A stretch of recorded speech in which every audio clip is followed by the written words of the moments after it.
পর আমি বিদেশ থেকে আসলাম, সেই রাস্তাঘাট একই আছে, গুয়ের ওপর গু সাজিয়ে রাখা। ও মাই গড!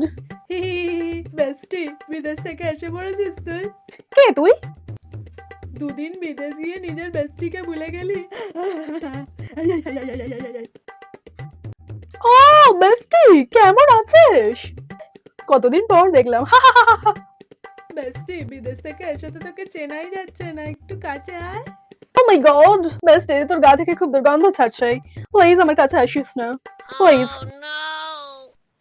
বাবা বেস্টি, এই মমি, আমি চলে এসেছি বিদেশ থেকে। কি কি রান্না করেছো? কেন, তোর প্রিয় ভাত আর ডাল রান্না করেছি। কে বললো তোমাকে আমার প্রিয় খাবার ভাত আর ডাল? আমি বিদেশে কত কিছু খেতাম জানো, বার্গার, রামেন, সুশি, কত কিছু। সকালে উঠে আমি ব্ল্যাক কফি দিয়ে শুরু করতাম, তারপর এগুলো খেতাম। খেলে খা, না হলে যা।